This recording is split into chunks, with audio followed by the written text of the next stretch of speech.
की सन 2016 मध्ये या देशाचे पंतप्रधान सन्माननीय नरेंद्रजी मोदी साहेबांनी फार मोठा गाजावाजा करून त्या ठिकाणी सांगितलं की 2022 पर्यंत आम्ही देशातल्या शेतकऱ्यांचं उत्पन्न त्या ठिकाणी दुप्पट करू। सभापती महोदय, शेतकऱ्याचं उत्पन्न दुप्पट झालं नाही, उत्पादन खर्च मात्र त्या ठिकाणी शेतकऱ्याचा दुप्पट झालाय। आपण बघितलं असेल, जो शेतकरी त्या ठिकाणी त्या शेतीच्या माध्यमातून स्वतःचा उदरनिर्वाह करण्याचा प्रयत्न करतो, स्वतःचा प्रपंच त्या ठिकाणी चालवायचा प्रयत्न करतो, स्वतःची लेकरं त्या ठिकाणी शिकवण्याचा प्रयत्न करतो, ती शेती कशी नुकसानीची होत चालली आहे, मला वाटतं याच्याकडे सुद्धा केंद्र सरकारनं लक्ष देणं गरजेचं। सभापती महोदय, सोयाबीनचा दर 11,000 रुपये गेला की ताबडतोब केंद्र सरकारचं लक्ष त्या ठिकाणी त्या सोयाबीनच्या दराकडे जातं। पाम तेलावरचं आयात शुल्क त्या ठिकाणी कपात केलं जातं, सोया पेंट त्या ठिकाणी आयात केली जाते आणि 11,000 रुपये क्विंटल विकलं जाणारं सोयाबीन त्या ठिकाणी शेतकऱ्याला आज 3879 रुपयानं विकायची वेळ त्या शेतकऱ्यावर आणली जाते। सभापती महोदय, कांद्याचा दर वाढला, लगेच कांद्याच्या निर्यातीवर त्या ठिकाणी बंदी आणली जाते आणि कांद्याचे दर सुद्धा त्या ठिकाणी पाडले जाते। सभापती महोदय, जसं उद्योगपतीला एक सिमेंटचं पोतं तयार केलं, स्टील तयार केलं, त्यावेळेस त्याच्यावर किती नफा घ्यायचा आहे याचा अधिकार आहे।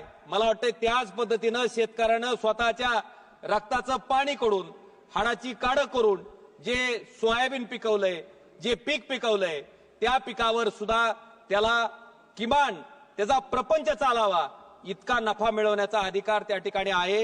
हे सुद्धा कुठेतरी केंद्र सरकारनं त्या ठिकाणी लक्षात घेणं गरजेचं आहे।